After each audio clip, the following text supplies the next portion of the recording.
Welcome to Sourdough Tips.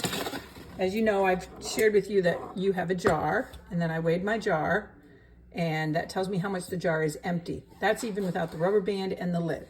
I use a mason jar. I like the wide mouth, and I flip the lid so that way it doesn't seal, and I just put it lightly on it so it's loose. I usually try to catch the first ring so it doesn't fall off. I usually put a note on it, how much it weighed. And I use the rubber band so it marks where my starter is. Then I have a second jar. It can be the same size. I have more than one jar, but that's the one I put my discard in.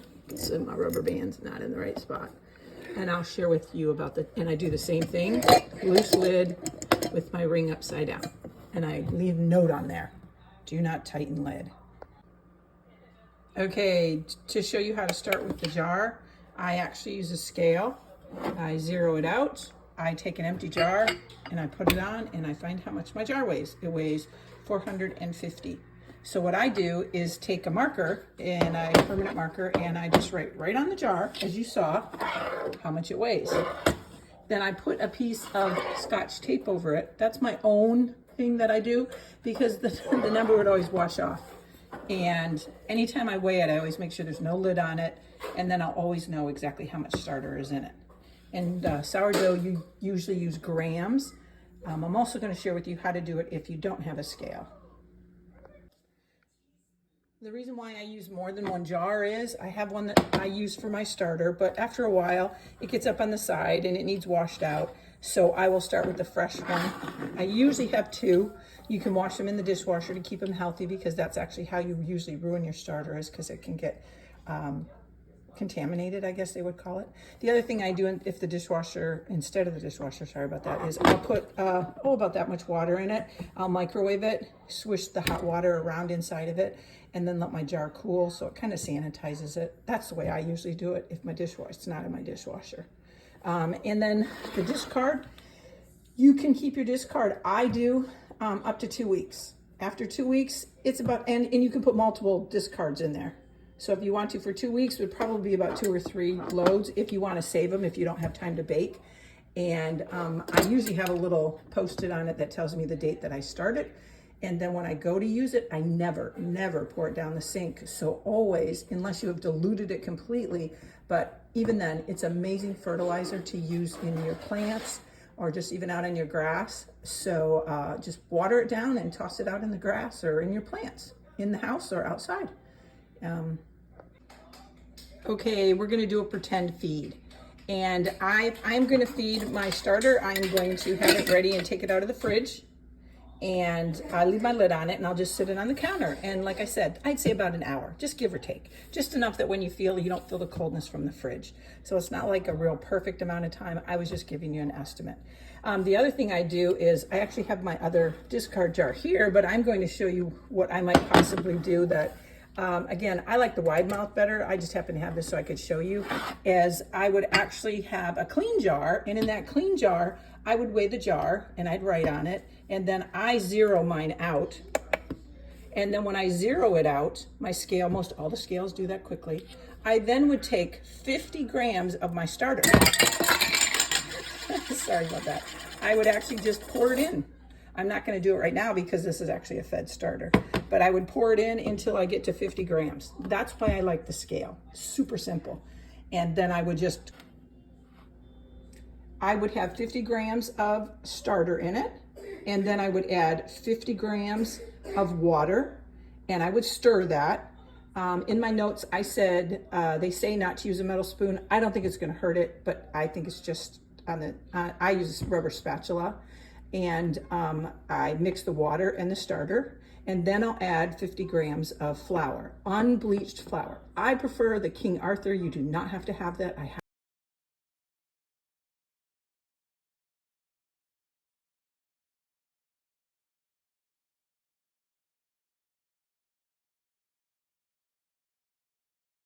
Doesn't have to be bread flour. When you go to bake, you can use regular flour or bread flour, but right now we're just talking about the starter, feeding the starter. So now I've had 50 grams of starter, 50 grams of water, and 50 grams of flour. I stir that so it looks like this. This starter's not old. It's just kind of gooey. It kind of, I like what they say, it kind of looks thick and kind of almost like hummus. Perfect. And then I'll put my lid on, have it marked, and I put it in the fridge. Do I have to put it in the fridge? No, I put it in the fridge so it slows down the growth, so I can either feed it every week. If I go on vacation, I have gone all the way up to 2 weeks and I have had no problem with it. So now this would go in the fridge and my starter's all fed, ready to go.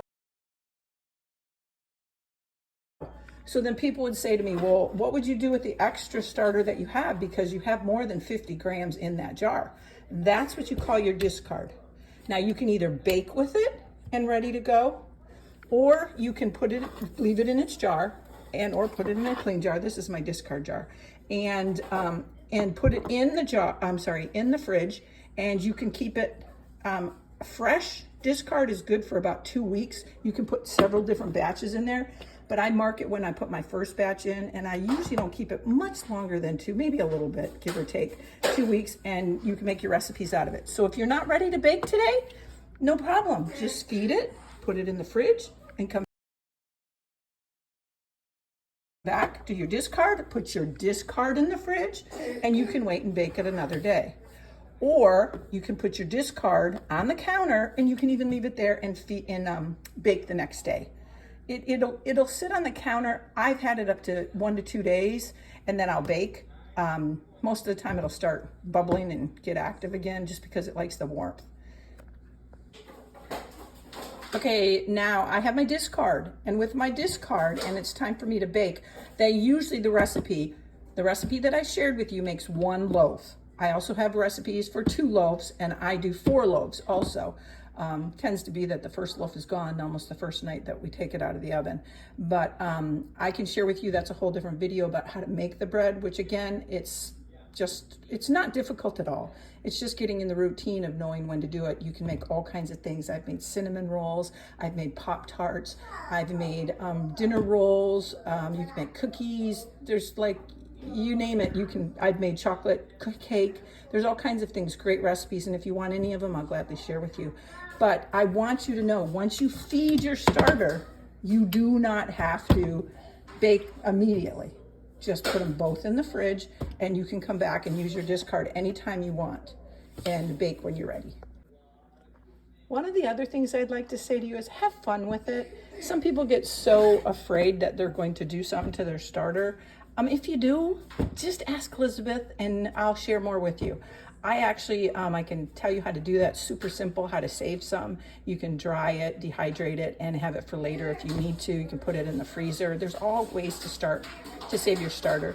But the number one thing is, there's always somebody around that will share. This is an excellent starter. It has a nice sourdough taste to it, but it's not overwhelming. I really like it, and I have a lot of people that have enjoyed it. So again, like I said, have fun with it. At first, you're going to be a little jittery, a little nervous, thinking you're going to do something wrong. And this starter has been an excellent starter. It's up in Michigan. It's out in Oklahoma. It's been around, and my girlfriend started it about 3 or 4 years ago. And it's an excellent starter. Pretty hardy.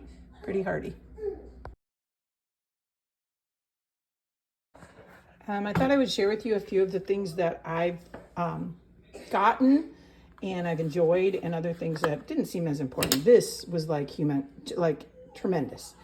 I thought it was a little odd, but it stirs it. It's amazing when you're making the bread and you have to put flour into your starter and your water. So that is something I found.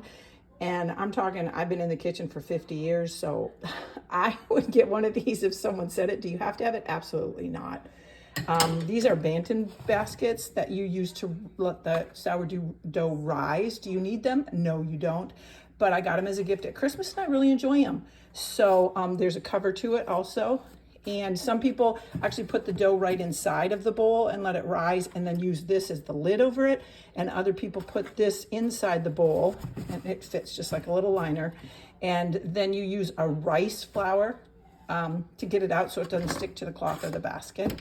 And I can share more with you about that if you'd like to. But there's different sizes. And it's actually like trying kind of like a rattan. So it's kind of like a straw stick kind of.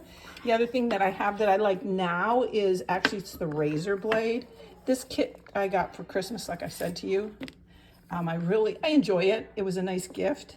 This is the razor blade that actually lets you slit the sourdough after it rises the second time, and I'll show you some pictures, and it's ready to go in the oven. You put a nice deep slit into it, and then it rises even more, and it splits open, and that's kind of like a traditional signature or trademark of sourdough.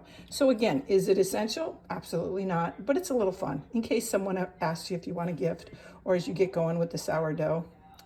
But it does have a little case, and I definitely keep it in the box just because it's so sharp.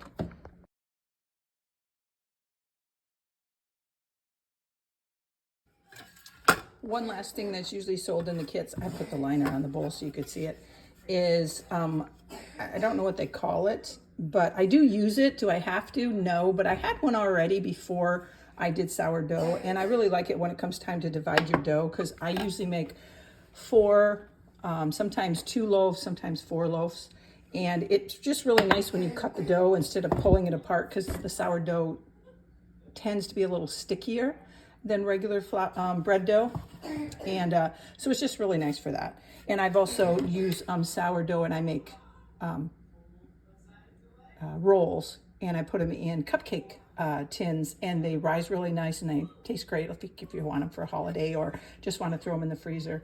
But it's really nice cutting them that way too. So I just thought I would share with you. And definitely the scale. I find that at first I was not a scale person, but I found that I really enjoyed it because it's super quick and fast, and I know if I'm getting it right.